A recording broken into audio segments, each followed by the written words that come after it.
On a commencé, François et Xavier, à l'Université populaire, à préparer cette rencontre J'ai vraiment mal au travail, au moment de l'affaire Air France, quand il y avait eu l'affaire de la chemise et toute la médiatisation et le traitement médiatique qu'il y avait eu autour. Le sujet est toujours brûlant d'actualité aujourd'hui avec l'affaire des Goudières, qui du coup ont pris de la prison ferme, je ne sais plus combien ils sont, 6 ou je crois 7, 8, à avoir pris de la prison ferme alors que la plainte avait été retirée, que c'est le parquet qui a continué à pousser cette plainte-là. Donc la toute première question peut-être pour se lancer que j'avais envie de vous poser à tous les deux, c'est est-ce que la répression aujourd'hui en France sur les combats syndicaux a monté d'un cran, avec notamment l'état d'urgence, ou est-ce qu'au final c'est un peu la même situation qu'avant, notamment quand toi Xavier, on peut peut-être commencer par toi, quand toi tu étais au Conti. La répression, elle commence pas seulement dans la rue, elle commence aussi des lois du gouvernement, avec l'ANI, avec le pacte de responsabilité, avec la loi Macron. La plus grosse agression, elle est envers le code du travail.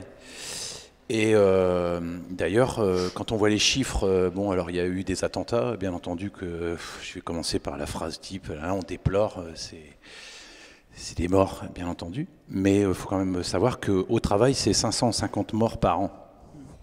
Donc je pense que l'état d'urgence, c'est dans les entreprises qu'on devrait commencer par le mettre en mesure. Et au lieu de ça, le gouvernement est en train de, comme le dit très justement, enfin très injustement Macron, ils sont en train de mettre le code du travail, comment dire... Enfin, il est en train d'aligner le code du travail aux entreprises au lieu du contraire. C'est comme si on alignait le code pénal, enfin, on alignait les criminels face au code pénal, et c'est un truc de fou, quoi. Voilà. Alors les agressions, elles sont ce qu'elles sont. Enfin, je l'ai déjà dit souvent. Elles sont rien à côté des répercussions que peut causer des licenciements. Nous, chez Continental, 6 ans après, il y a encore 500 personnes à la rue, il y a encore d'ailleurs 200 personnes au RSA, des suicides, des addicts à l'alcool, à la drogue, des divorces, des addicts aux médicaments, des dépressifs, voilà, donc... Enfin, on sait tous ça, quoi. Je crois que, à part j'allais dire quelques journalistes, à part l'ensemble des médias qui ont fait de cette chemise arrachée un drame national, voilà. C'est les drames, c'est le problème, c'est qu'ils voient une chemise arrachée aujourd'hui, mais ce qu'il faut qu'ils fassent, c'est revenir 5 ans après, 6 ans après, et faire le bilan, et on voit au bout du compte d'un côté il y a une chemise arrachée, de l'autre côté combien il y a de morts, combien il y a de désastres, combien il y a de familles perdues. Enfin, voilà. Enfin, je pense que c'est, je dis quelque chose de complètement banal, mais malheureusement c'est pas dit dans les médias, ou très peu, puisque les médias eux rabâchent pertinemment que quand on parle des chemises arrachées, on a entendu agression, violence, ouais, comme je l'ai dit la dernière fois, même Johnny Hallyday, il a passé sa vie à se faire arracher les chemises, et il a fait carrière avec ça, donc c'est pas... Voilà. François, une réaction? D'abord, parce qu'on ne commençait pas à présenter, je voudrais remercier les gens. Vous savez, quand vous avez la chance de venir poser comme ça en public et qu'il y a du monde en face et que vous avez la chance de venir vous asseoir, c'est qu'il y a des gens qui ont effectué tout un travail invisible de distribution de tracts, de réservation de la salle, de tout ça. Donc vraiment, je voudrais remercier d'abord les gens qui ont effectué, puisqu'on parle de travail, qui ont effectué ce travail invisible pour qu'il y ait encore des lieux comme ça où puissent se disséminer des idées dissidentes, quoi. Voilà, c'était mon premier mot.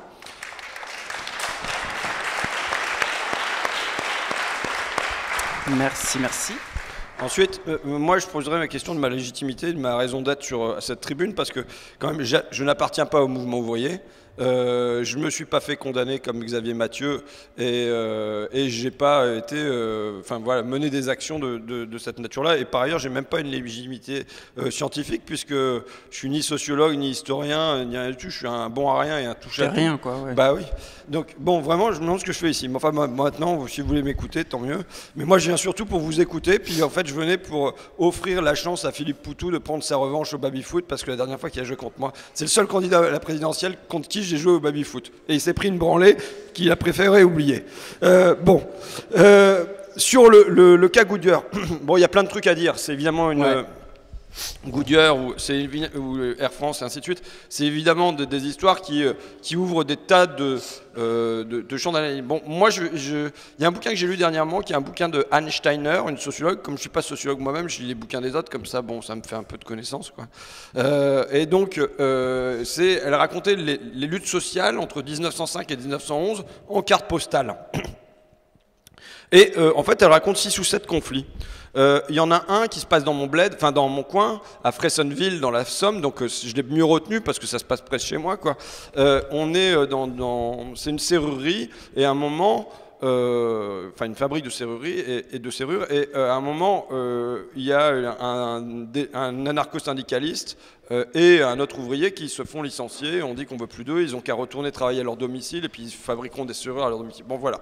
Et d'un seul coup, il se met à y avoir un cortège, il y a une émeute qui explose, le patron fuit à Abbeville pour aller chercher la troupe. Pendant ce temps-là, on jette des cailloux sur les fenêtres de l'usine, et par ailleurs, on investit la demeure du patron, on vide tous les meubles, on les casse, on les envoie dans la mare, on prend les tableaux de ses filles, on leur crève les yeux, bon, on brûle tout, on massacre la cave, le vin coule à flot et ainsi de suite. Bon, tout ça se déroule, déjà c'est une jacquerie, on peut dire, une jacquerie ouvrière qui, en termes de violence, n'a pas de proportion avec ce qui se passe aujourd'hui, mais ce qui est le plus intéressant encore, c'est ce qui se passe derrière. Aucune poursuite. Et ce qui est le plus drôle, c'est que les mecs se font prendre en photo devant la mare où ils ont jeté tout le bordel, enfin les familles se font prendre, parce que c'est tout le village qui l'a fait, se font prendre en photo devant le truc, et on les voit, et ils envoient ça comme carte postale pour donner des nouvelles à leurs copains à l'autre bout de la France. Et ben ils envoient une carte postale où on les voit en train de poser devant la mare où ils ont jeté tous les meubles du patron. Bon, moi je pense que ça dit quelque chose aussi sur... poursuivre les Goodyear et même les condamner, poursuivre les Air France et sans doute demain les condamner, c'est possible. Pourquoi? Parce que ça dépend d'un rapport de force. S'il y a un rapport de force dans le pays qui est celui de 1905-1911, on a une montée du mouvement ouvrier et tout ça, eh ben, ça ne donne pas lié à la judiciarisation de la même manière, alors même que le cas là paraît beaucoup plus grave, quoi. Voilà une première perspective, quoi. Ok, merci. Du coup, on aimerait bien, sur ce début de conf, arriver à brosser un peu un tableau des conditions de travail générales dans l'état actuel. On a été chopé des chiffres qui datent de 2013 d'une étude du ministère du Travail qui s'appelle « Conditions de travail, reprise de l'intensification du travail chez les salariés ». Alors je vais vous en donner quelques-uns. Par exemple, 31% des salariés déclarent que leur rythme de travail est imposé par un contrôle hiérarchique permanent. Ils étaient 30% en 2005 et 17% en 1984. 41% déclarent que leur travail est répétitif, ils n'étaient que 28% en 2005, 20% en 1984. 80% déclarent travailler sous pression, 40% jugent que la charge de travail qu'on leur demande est excessive, 31% déclarent devoir atteindre des objectifs chiffrés précis, 55% d'entre eux déclarent ne pas pouvoir les modifier et 67% déclarent avoir du mal à les atteindre. Et enfin, un dernier chiffre, 68% déclarent qu'ils travaillent au-delà de l'horaire prévu. 48% de ceux qui dépassent l'horaire prévu, que ce soit tous les jours, souvent ou parfois, ne reçoivent aucune compensation en salaire ou en repos pour ces heures. Ce qui est intéressant dans ces chiffres, en fait, c'est qu'on les compare aux études d'avant, des conditions de travail avant. On voit, et c'est pour ça que l'étude s'appelle comme ça, intensification du travail chez les salariés. Alors j'avais envie de vous interroger déjà sur ça. Est-ce que toi, par exemple, Xavier, pour commencer, quand tu travaillais au Conti, je ne sais pas exactement combien de temps tu as travaillé chez Continental. 23 ans, 25 puisque j'étais licencié plus tard. Est-ce que, au fur et à mesure de ces 23-25 ans, tu as vu une dégradation des conditions de travail?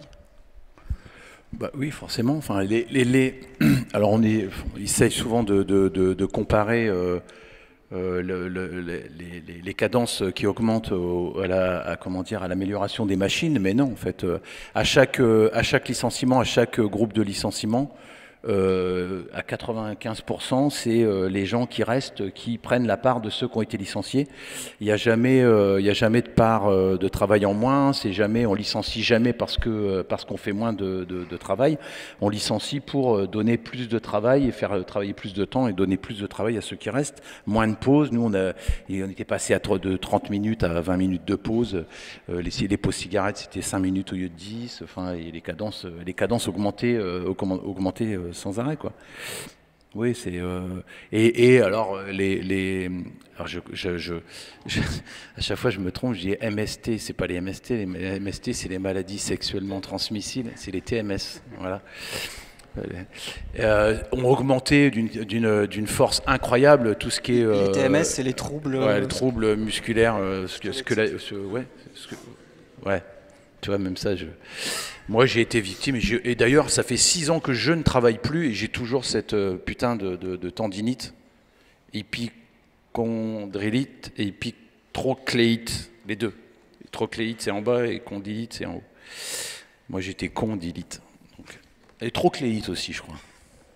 Voilà, donc c'est bon, alors après, ça a été reconnu, à la fin, c'était reconnu comme maladie professionnelle. Donc, non, mais c'est vrai que voilà, les cadences, et puis après, il y a les horaires de travail, les 3-8, les 4-6, les 5-12, les 4 tout ce qu'on veut et les 5 tout ce qu'on veut.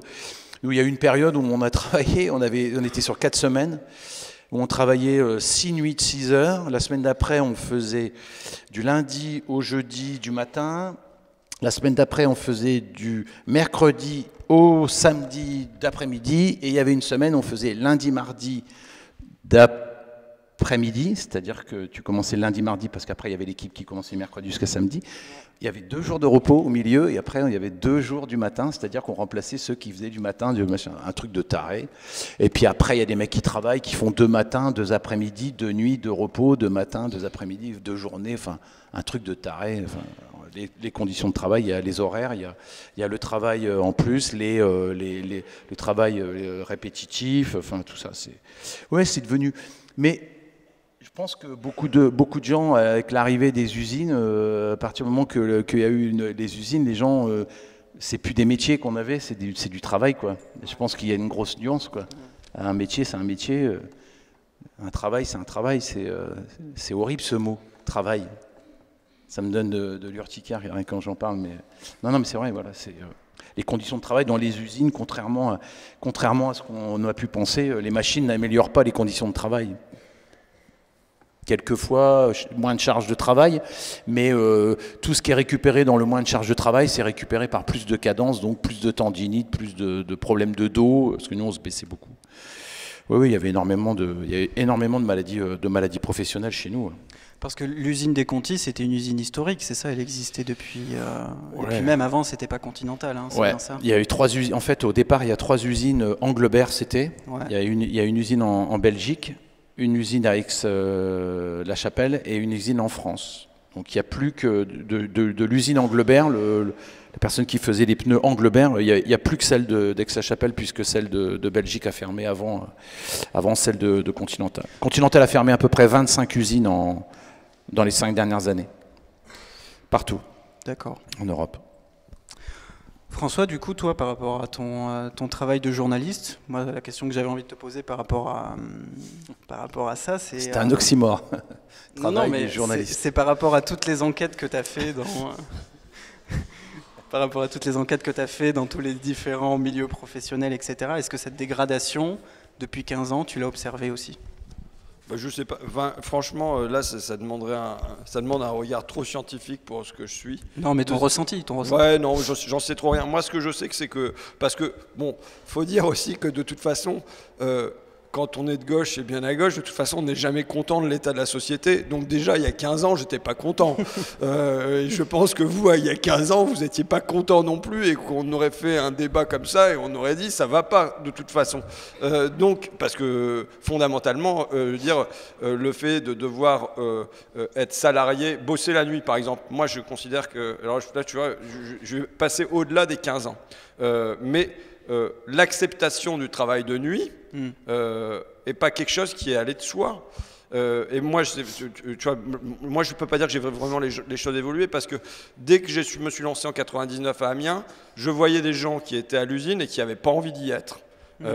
Et qui ne savaient pas comment en sortir parce que derrière c'était le vide.